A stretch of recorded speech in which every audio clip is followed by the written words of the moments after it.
मलिका furniture, मियारी furniture का दूसरा नाम मलिका फर्नीचर। बरसा बरस से आपकी खिदमत करने वाली शख्सियत फारूक अशरफ की पेशकश मियारी आला और बेहतरीन क्वालिटी का हस्ब इस्तिताअत भी जहेज का मुकम्मल फर्नीचर सेट 20 साल वारंटी कार्ड के साथ हासिल कीजिए। मलिका फर्नीचर, रूबरू वॉल्टर होटल, मुगलपुरा, हैदराबाद।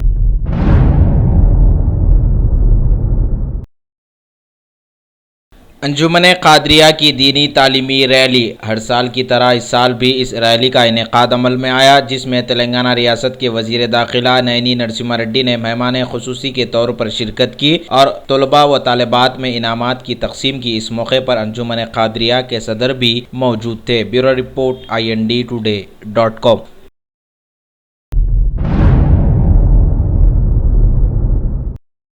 सोने की स्मगलिंग में 2 अफराद गिरफ्तार। जिद्दा से एयर इंडिया फ्लाइट के जरिए शमशाबाद इंटरनेशनल एयरपोर्ट पहुंचे। कस्टम ऑफिसर्स की चेकिंग के दौरान हैरत अंगेज वाकया रोनुमा हुआ। सोने के बिस्किट्स को पैरों के तलवों के नीचे टेप के जरिए बांध कर लाने की कोशिश की गई, लेकिन इनके शातिर तरीकों ने इनके मंसूबे पर पानी फेर दिया। इस टोली के कब्जे से वजनी सोने के बिस्किट्स बरामद कर लिए गए। करीब 1100 से ज्यादा ग्राम्स के बताए गए। मजीद इस टोली की तहकीकात जारी है। Bureau report INDtoday.com।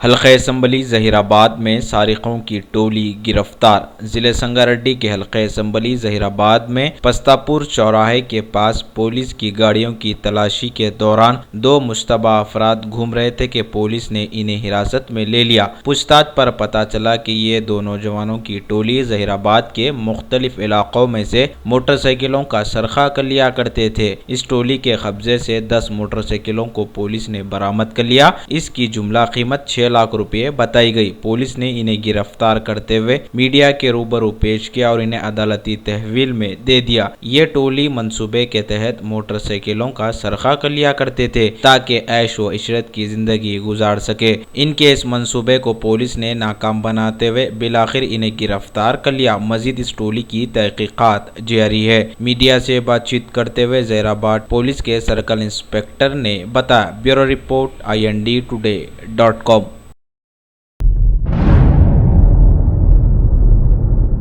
पार्लियामेंट के बजट सेशन का पहला हिस्सा आज से शुरू हुआ है। सदर जमहूरिया श्री प्रणब मुखर्जी ने दोनों ऐवानों के MPs की बैठक में इफ्तिताहिया खुतबा दिया और रिश्वत सतानी और काले धन के लिए नोटबंदी के फैसले में लोगों के सब्र को सराहा है।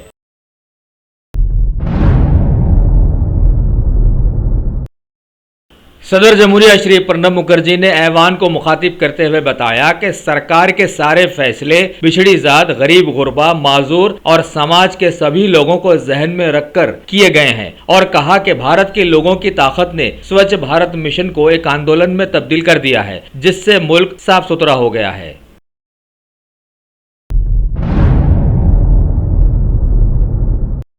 पीएम मोदी ने बजट सेशन के शुरू होने से पहले कहा कि बजट पर सभी सियासी पार्टियों से पहले ही बात हो चुकी है और ये सेशन पुरअमन रहने का इम्कान पैदा हो गया है। इनके साथ साथ मरकजी वजीर श्री M वेंकैया नायडू ने भी उम्मीद जताई है कि सभी पार्टीज इस सेशन की अहमियत समझेंगे और नोटबंदी वाले मामले को लेकर पुरअमन बहस में हिस्सा लेंगे। उन्होंने ये भी बताया कि सरकार हर मामले में जवाब देने के लिए तैयार है।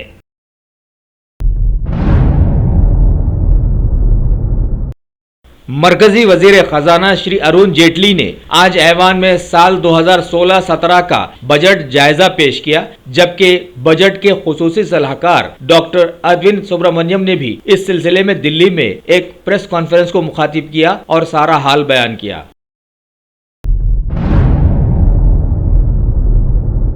गोवा सरकार ने महकमे इंतखाबात के हुक्म पर आम लोगों को पैसा लेने लेकिन वोट आम आदमी पार्टी को देने के श्री केजरीवाल के बयान पर पुलिस में शिकायत दर्ज करवाई है। श्री केजरीवाल ने 8 जनवरी को एक जलसे में पार्टियों से पैसा लेने और वोट उनको देने का बयान दिया था।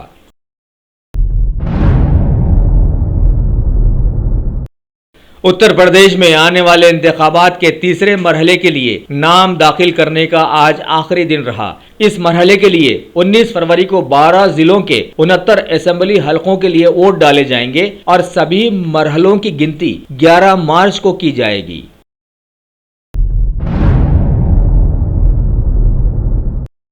पाकिस्तानी जमात-उद-दावा के सदर हाफिज सईद और उनके 4 साथियों को पाकिस्तानी सरकार ने अब नजरबंद कर दिया है। क्यों ऐसा किया गया, इसकी कोई वजह नहीं बताई गई है।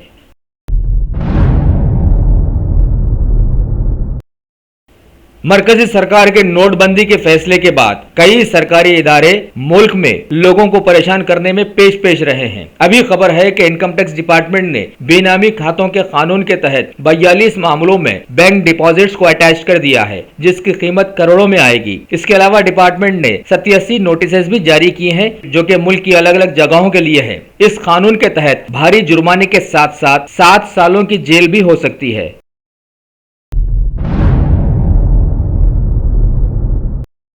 रिजर्व बैंक ऑफ इंडिया ने खबर दी है कि 1 फरवरी से एटीएम से पैसे निकालने की पुरानी हद खत्म कर एक दिन में 24,000 रुपये निकाले जा सकेंगे, लेकिन हफ्ते के कुल पैसे निकालने पर नजर रखी जाएगी। करंट खातों से पैसे निकालने पर अब सारी हदें मुकम्मल खत्म कर दी गई हैं।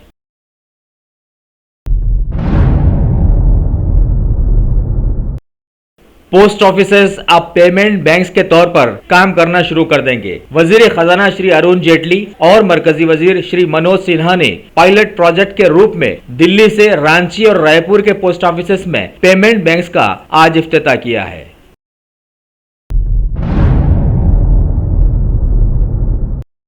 जम्मू कश्मीर के माचिल सेक्टर में भारी बर्फबारी और तोदे खिसकने की वजह से जख्मी 5 फौजी जवान शहीद हो गए हैं। बचाव अमले ने बड़ी मशक्कत के बाद उन्हें बचाया था और उनका इलाज चल रहा था। पिछले हफ्ते गुरेज और सोनमर्ग में भी खराब मौसम के चलते 15 फौजी जवान शहीद हो गए थे।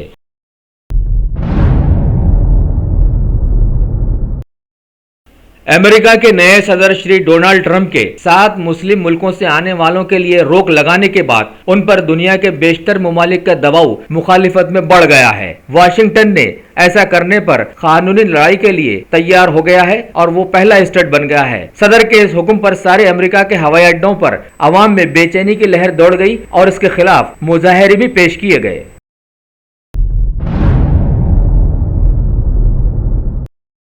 सुप्रीम कोर्ट ने भारत के बीसीसीआई का कारोबार चलाने की जिम्मेदारी साबिका ओहदेदार सीएजी विनोद राय की सरकर्दगी में श्री रामचंद्र गुहा, आईडीएफसी के चेयरमैन श्री विक्रम लाइबे और भारतीय खवातीन की टीम की साबिका कप्तान डायना एडोलजी को सौंपी है।